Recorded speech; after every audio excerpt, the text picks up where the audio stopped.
Hello, and welcome back to the Warming House. And today we are doing my official 2022 mock draft. Now, if you're looking for more in-depth player rankings and their skills and attributes, I would watch my previous video, which is my draft rankings. This video is more about positional need and team fit. This will be what I think is going to happen in the draft. So here we go. Starting with the first overall pick, I think the Montreal Canadiens will take your Shane Wright. Now, I know the GM Kent Hughes said that they're debating between three guys, and that is Wright, Cooley, and Slafkovsky.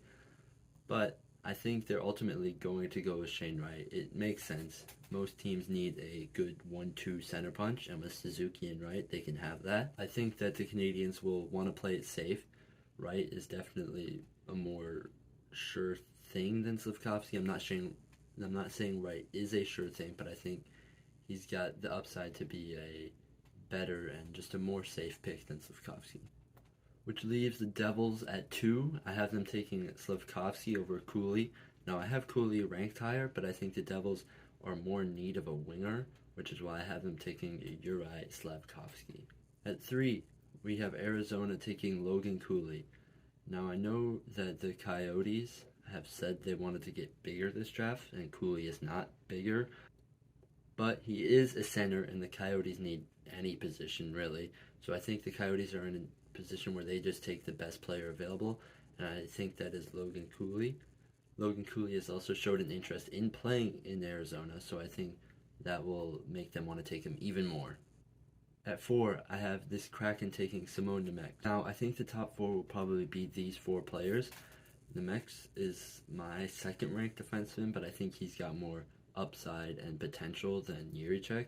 So I think the Kraken will just go full out for Simone Nemec, and I think they're going for the more NHL-ready guy here. At 5, I have the Flyers taking David Jiricek. He's the last of my top 5 guys here, and I think that he fits the Flyers perfectly. He's a big defenseman, and the Flyers have wanted to get bigger, and they also need defense. So I think this pick makes too much sense. I've seen some people say they should take Cutter Gauthier, but I think that Jiricek just makes more sense for the Flyers. At 6, I have the Blue Jackets taking Joakim Kemell. This one's interesting. I had them taking many different guys. I could see many different possibilities. I could see Lekaramaki or even Gauthier, but I think Kemell is who they take because they have Jarmo Kekalainen, the Finnish GM. Kemell is kind of similar to Laine in a way, and I think that they'll want to have someone like that, a good scoring winger for their team. At 7, I have the Senators taking Cutter Gauthier. Gauthier just seems like a Senators pick.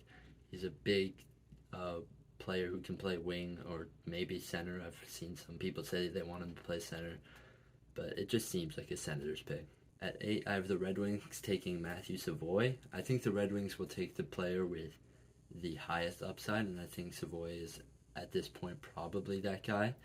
He's a smaller center, and I know the Red Wings want a good second or first line center to go with Larkin, and I think Savoy can be that.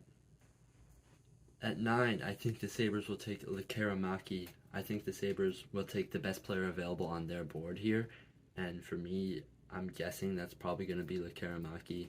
He's a good scoring winger, and I think the Sabres could use some more good forwards.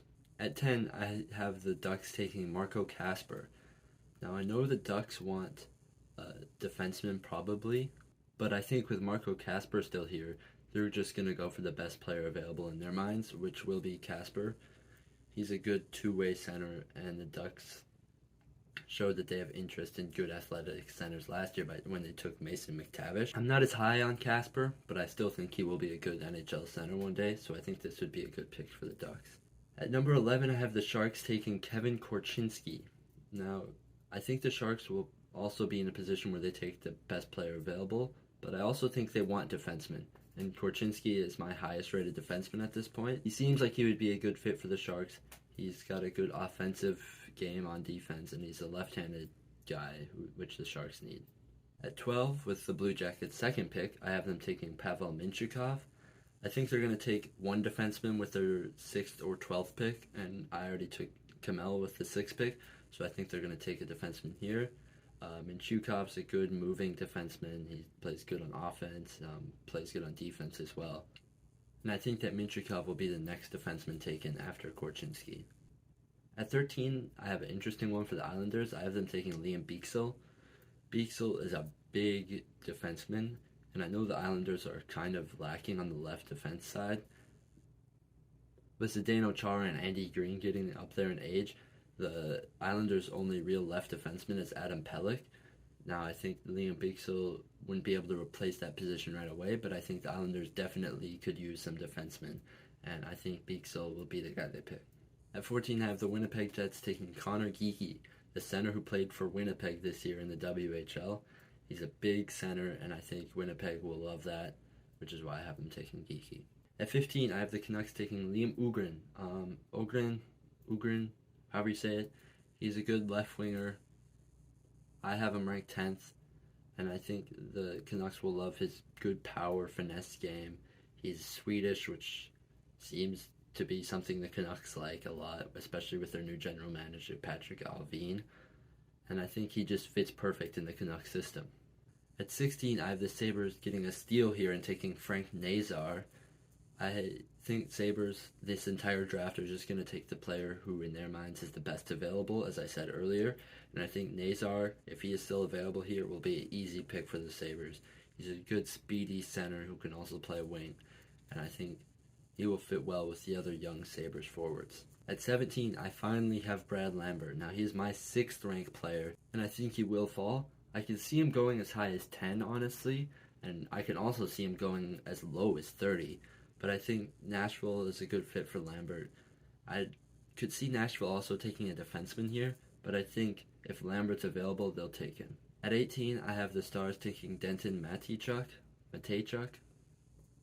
I suck with names. I think the Stars this year are going for a defenseman in the first round. They took Wyatt Johnston and Logan Stankoven last year, and then they also took, I'm blanking, the guy in the QMJ, Maverick Bork, the year before. So they have a lot of good forward prospects, and I think they're going for the best defenseman available. And Mateychuk has some of the highest upside for a defenseman in this draft, which I think the Stars will love, as they have one of the top prospect pools in the league where they just take the best player available, and Mateychuk could be a star defenseman for the Stars. 19, I think the Wild also take the best player available in Danila Yurov. Yurov is a good Russian winger who will fall because he is Russian. That's the reason. And I think the Wild aren't really intimidated by Russians, as far as I know. I know a lot of teams probably are, but I don't think the Wild are one of them. At 20, I have the Capitals taking Yuri Kulik. He's a good two-way center who has a good shot and can play in all areas of the ice, and I think the Capitals will love that. This team is just going for a player who can help their aging core maybe get another shot. And it's really the same thing at number 21 with Pittsburgh. I have them taking Jimmy Snuggerud. Now, a lot of people have gotten really high on Snuggerud, and I like Snuggerud, but I don't think he's a top 20 pick. I think the Penguins will take him here. They are in the same situation as the Capitals, where they just want someone who can help their aging core try to go for another one. At 22, I have the Ducks taking a defenseman. Now I have Owen Pickering. Now, before at 10, I had them taking Casper, and I think that they'll want a defenseman in the first round. And they'll probably take a defenseman at 10, but I think they're going to take one at 22 and just go for the best player available at 10. At 22, I have Owen Pickering. He's a good skating defenseman who is also 6'4", which I think a lot of teams will love, including Anaheim. At 23, I have the St. Louis Blues taking Ryan Chesley. I think they're going to go with the best player available in their minds, and I think Ryan Chesley will be that guy. He's a good defenseman who plays great on defense, and his offensive game is lacking, but I think the Blues are just going to go for a good, solid defenseman here. At 24, I have the Wild taking Noah Östlund. He's a center, and I think the Wild are going to take a center with one of their first two picks, and Östlund is my highest-ranked center, which I imagine is their highest-ranked center too, which is why I have the Wild taking Östlund. At 25, I have the Toronto Maple Leafs taking Jagger Firkus. They're going for upside here. He's 5'10", 150, but I don't think that intimidates the Leafs. They're just going for the guy with the highest upside, and Firkus is that guy. 26, I have the Canadiens taking the Quebec kid Nathan Gaucher. They're going to take a big center here. They missed out on Slavkovsky with the first pick, so I think they're going to go bigger here and get Gaucher. He is 6'3", 207, and I think the Canadiens will love that, and they're just going for centers here, I think. At 27, I have the Coyotes going for a bit of a risky pick in Miroshnichenko. Now, I think the Coyotes will take some risks in this draft, and I heard, as I said earlier, they want to get bigger, and Miroshnichenko plays a big, powerful game. He has his cancer diagnosis, which I heard he's healing from, and I know he's going to the draft, which will probably make him go higher than he would if he wasn't going to the draft. At 28, I have a really interesting pick. I have the Sabres taking Lane Hudson. Now, the Sabres don't really need defensemen, but having an abundance of a defenseman isn't a bad thing. They took Power last year, who was 6'6". He's a good two-way defenseman, and I think Hudson complements that really nicely. They also have Matthias Samuelsson, who is a big young defenseman, and I think Hudson complements the team really well because he's 5'8", and he has a ton of bigger defensemen to play with, and I think Buffalo could really work out for Hudson.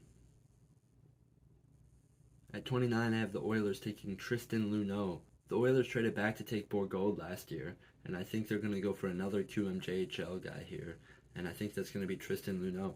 They haven't taken a defenseman in the first round since, I believe, Philip Broberg, and Broberg's not a bust, but he's not what they envisioned him to be, and I think they're just going to go for the best defenseman left at this point, which is Luneau. 30, I have the Jets finally taking Isaac Howard. I'm a big Howard fan, and I think he's going to fall a bit because of his defensive game and just his sometimes frustrating game that he plays. I have him ranked 14th, and I think the Jets will love this pick. If they get Geeky and Howard this draft, they will be super happy, and I think that is what they will get.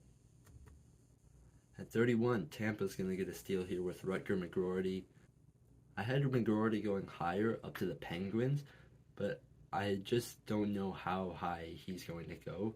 Some teams probably love him, and some teams probably have him, and some teams probably have guys they love more. So I think McGroarty is just going to fall a bit, and I think this will be an easy pick for Tampa, and they'll take McGroarty.